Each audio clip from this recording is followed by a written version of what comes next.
महाराजा अग्रसेन जी की गौरव गाथा।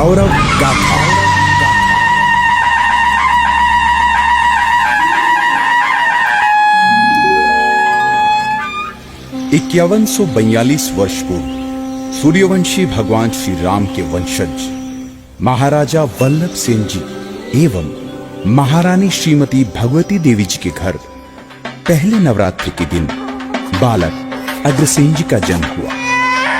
यह द्वापर युग का अंतिम चरण एवं कलयुग का आगमन था। बालक अग्रसेन की कुंडली देखकर ज्योतिषियों ने भविष्यवाणी की कि यह बालक परम प्रतापी, प्रजापालक और महान शासक बनेगा। साथ ही इनका वंश इनके नाम से जाना जाएगा। बाल्यकाल में शिक्षा ग्रहण करने के लिए इन्हें मुनि तांडे के आश्रम में भेजा गया। वहां से समस्त विद्याओं में पारंगत होकर एक अच्छे शासक बनने के सभी गुण प्राप्त किए। महाभारत के युद्ध में पांडवों की ओर से लड़ते हुए युवा अग्रसेन जी के पिता महाराज वल्लभ सेन जी जब भीष्म पितामह के हाथों वीर गति को प्राप्त होती हैं, तब शोकाकुल अग्रसेन जी को भगवान श्री कृष्ण ने शोक से उबरने के लिए दिव्य ज्ञान दिया और पिता के राजकाज संभालने का आदेश देते हुए कहा, हे राजन, जन्म और मृत्यु तो संसार का नियम है, जिससे किसी का भी बच पाना असंभव है। अतः तुम्हें धैर्य रखकर इसे स्वीकार करते हुए आगे बढ़ना होगा। एक योद्धा की भांति राजधर्म का पालन करते हुए तुम्हें अभी बहुत कुछ करना है। हे राजन, समस्त राज्य की प्रजा तुम्हारा मार्ग देख रही है। उठो वत्स और सांसारिक नियमों का पालन करो। निश्चित तौर पर विजय तुम्हारी ही होगी। कुछ समय पश्चात नागलोक के राजा कुमुद की पुत्री राजकुमारी माधवी के स्वयंवर में, जहां भूलोक के राजकुमार और देवलोक से इंद्र भी भाग लेने पहुंचे थे, वहां महाराज अग्रसेन जी भी उपस्थित हुए। इंद्र राजकुमारी माधवी की सुंदरता पर मोहित हो गए, लेकिन राजकुमारी माधवी ने अग्रसेन जी के गले में ही वरमाला डाल दी और उनका विवाह राजकुमारी माधवी के साथ हर्षोल्लास से संपन्न हुआ।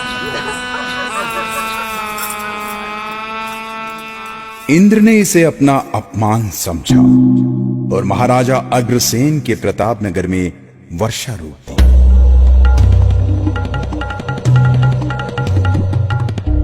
इसके फलस्वरूप सूखे की स्थिति पैदा हो गई और चारों तरफ त्राही त्राही मच गई। आसमान में बादल तो आते थे, बिजली भी कड़कती थी, लेकिन वर्षा की एक बूंद के लिए लोग तरस जाया करते थे। इससे खिन्न होकर अग्रसेन जी ने दिव्यास्त्रों के प्रयोग से वर्षा करवा दी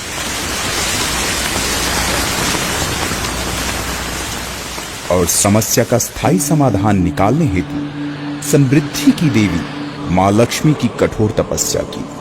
इनकी इस तपस्या से प्रसन्न होकर मां लक्ष्मी ने उन्हें दर्शन दिए और सुख समृद्धि का आशीर्वाद देते हुए नए राज्य की स्थापना करने का निर्देश दिया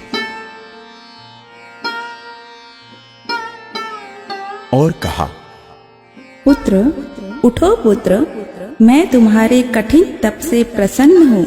मैं तुम्हें आशीर्वाद देती हूँ कि कुछ ही समय पश्चात तुम्हारे हाथों एक नए राज्य की स्थापना होगी। तुम्हें सुखी दाम्पत्य जीवन के साथ स्वस्थ पुत्रों की प्राप्ति होगी और जब तक तुम्हारे वंशज मेरी आराधना करते रहेंगे, उन पर मेरी कृपा दृष्टि और सुख समृद्धि बनी रहेगी। तथास्तु। महाराज अग्रसेन जी पर मां लक्ष्मी की अनुपम कृपा देखकर इंद्र ने अग्रसेन जी से मैत्री स्थापित करने का निर्णय लिया तथा श्री नारद के हाथों संधि प्रस्ताव भेजा, जिसे महाराज ने सहर्ष स्वीकार किया। नए राज्य की स्थापना हेतु अग्रसेन जी ने भारतवर्ष का भ्रमण किया। इसी दौरान उन्हें एक जगह एक शेरनी एक शावक को जन्म देते हुए दिखी। कहते हैं जन्म लेते ही शावक ने महाराजा अग्रसेन के हाथी को अपनी मां के लिए संकट समझकर तत्काल हाथी पर छलांग लगा दी।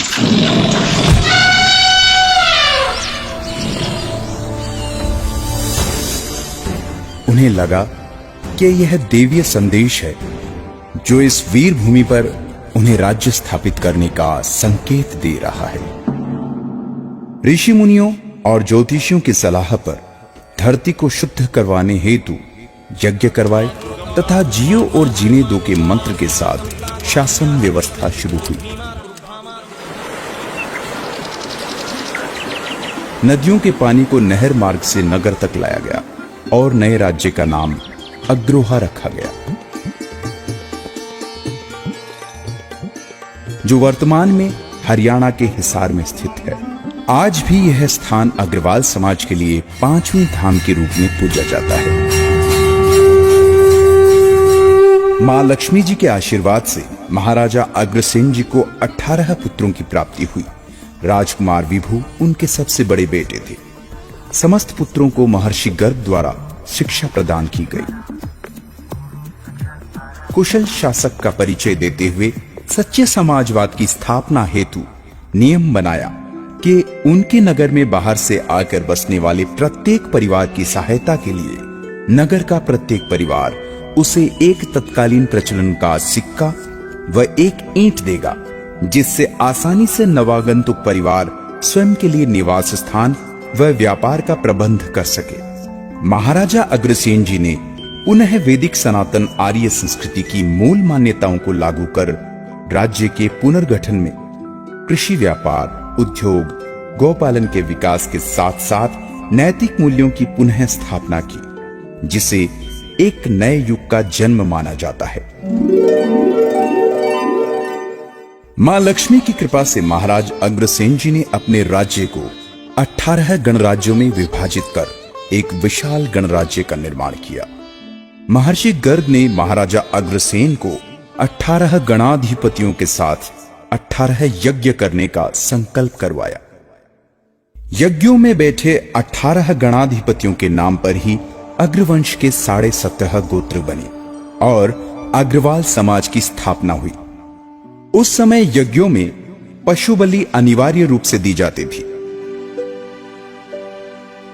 प्रथम यज्ञ के पुरोहित स्वयं गर्ग ऋषि बने। सबसे बड़े राजकुमार विभु को दीक्षित कर उन्हें गर्ग गोत्र से मंत्रित किया। इसी प्रकार दूसरा यज्ञ गोभिल ऋषि ने करवाया और गोयल गोत्र का प्रारंभ हुआ। इस तरह से 17 यज्ञ पूर्ण हो चुके थे।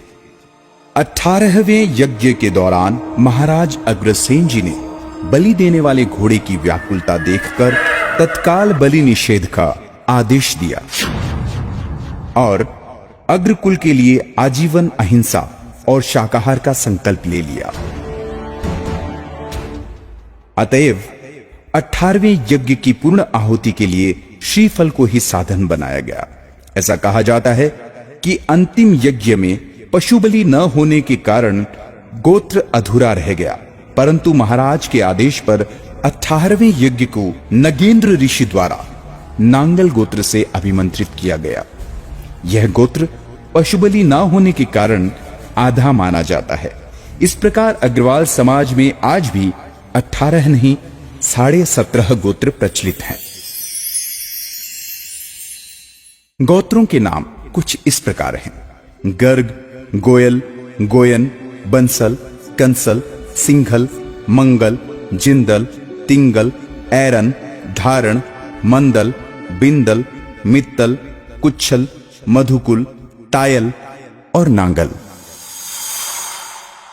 वृद्ध होने पर महाराज अग्रसेन जी ने सन्यासी जीवन अपनाकर महालक्ष्मी देवी जी की तपस्या की और उन्हें प्रसन्न करके संपूर्ण अग्रकुल के लिए आजीवन समृद्धि का वरदान पाया। और ऐसे परम प्रतापी समाज सुधारक महाराज अग्रसेन जी ने अग्रधारणा को एक समाज का रूप दिया और हमारे अग्रकुल के महान प्रवर्तक बने। 24 सितंबर 1976 को महाराजा अग्रसेन जी के सम्मान में भारत सरकार ने 25 पैसे का डाक टिकट जारी किया।